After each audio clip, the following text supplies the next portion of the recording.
You are lying in bed. The lights are off, the house is perfectly quiet, and the low, steady hum of the air conditioning is blowing from the ceiling vents. But as you stare up into the dark, your brain starts sending out a subtle, ancient distress signal. The hairs on your arms stand up. Without any logical reason, you get the distinct, sinking feeling that you are not entirely alone in the room. If you spend enough time reading scary stories on the internet, you'll notice a distinct shift. The most effective ones being shared today completely discard supernatural elements like ghosts or demons. Instead, they rely on hyper-specific, grounded reality. They take place in living rooms, kitchens, and backyards. This diagram maps out the psychological framework behind why these grounded stories terrify us. True horror works because it directly targets three primal vulnerabilities built into the human brain. We have deeply ingrained expectations about our physical safety, the laws of nature, and the rules of society, represented here as the sanctum, reality, and the predator. By dissecting the granular, sensory details of three true accounts from the internet, we can pinpoint exactly how these psychological boundaries are breached and understand the exact anatomy of our deepest fears. Take a look at this cross-section of a standard high-ranch split-level home. This was the childhood layout for a 12-year-old boy whose story gained traction online. Because he was the oldest, his parents gave him the largest room in the house, located entirely by itself on the bottom floor, physically isolated from the upstairs bedrooms. That physical distance created a dangerous blind spot. Any sensory anomaly happening inside that room would go completely unnoticed by his family sleeping one floor above. Over a period of a few days, those red flags began to accumulate. His mother complained of a foul, unidentifiable smell developing in his room. On several hot summer nights, he woke up entirely unprovoked, eventually noticing his white noise fan had failed.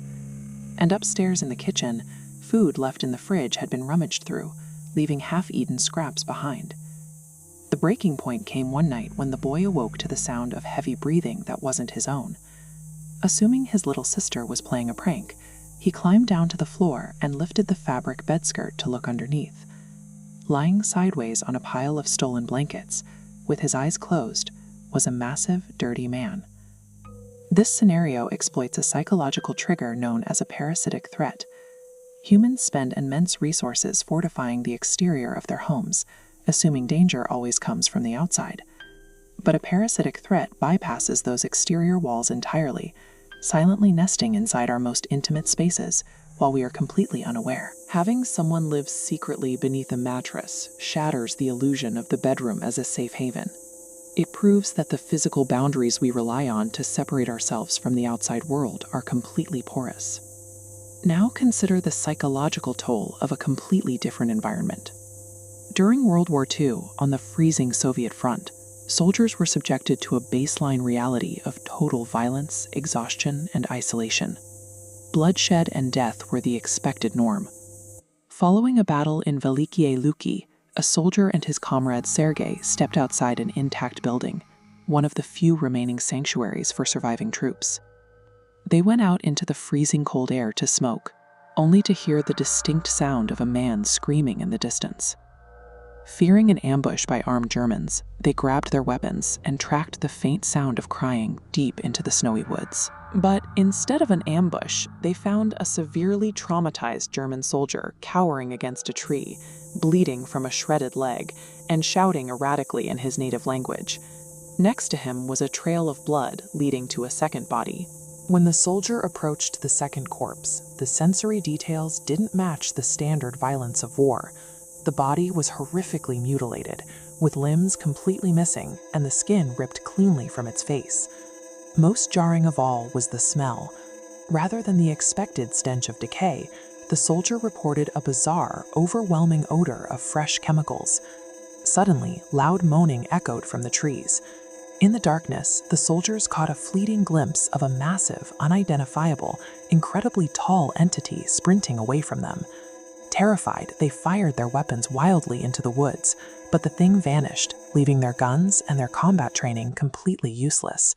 This triggers a specific psychological dread known as the uncanny. Our brains rely heavily on natural laws to predict outcomes and keep us safe. Dead bodies rot. Wildlife behaves in predictable patterns. When those rules break, the brain panics. A cannibal snarl emanating from a torn body in a frozen forest represents severe sensory dissonance. It bypasses our logical processing entirely, immediately activating our most primal, evolutionary alarm system, because it signals a threat we do not know how to fight. We return to modern suburbia for our final account. A young couple, recently engaged, were spending a quiet evening unwinding in their brand new home. The woman was cooking pasta in the kitchen, while her fiancé sat at the dining table, casually shopping for area rugs on a laptop. It was a stuffy night, so the fiancé got up to open the back sliding glass door. But as he approached the glass, peering past the bright reflection of the living room lights, he realized a strange man was sitting quietly outside, hunched over in one of their patio chairs in the dark yard. The fiancé knocked on the glass and told the man to leave the property. Instead of running, the stranger, an older man with a long gray beard and heavily tattooed arms, turned around with a half smile. He walked right up to the glass door, locked eyes with the woman inside, and began licking his lips while shouting vile, graphic threats at her. Even after the fiancé called 911, the terror only escalated. Later that night, the man returned. He began aggressively circling the perimeter, pounding on their living room windows, screaming at them through the glass, and aggressively twisting the back doorknob, trying to force his way inside. We are hardwired with an evolutionary fear of the apex predator. In a modern context, this translates to a recognizable, highly capable human threat who operates completely outside the established social contract. He isn't hiding, and he isn't a supernatural mystery. He knows exactly what he wants, and reason will not stop him. The horror here lies in the fact that thin walls and locked doors only work against an honest society. True vulnerability is the sudden presence of an intelligent threat actively trying to break those barriers down. Whether it's a silent hider beneath a mattress, an uncanny entity in the snow, or a relentless stalker testing the locks on a door, these threats all generate fear using the same mechanism. They exploit the fragile illusion of our physical and psychological boundaries. The aftermath for the victims is never clean. The 12-year-old boy refused to sleep in his room, opting for his parents' bed. The soldiers filed military reports that were permanently ignored. And the young couple eventually learned their stalker was a violent local neighbor, forcing them to live with the knowledge that he was still right around the block.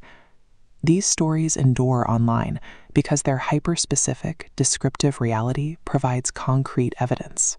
It proves that you don't need to look into another dimension or summon a ghost to find a monster.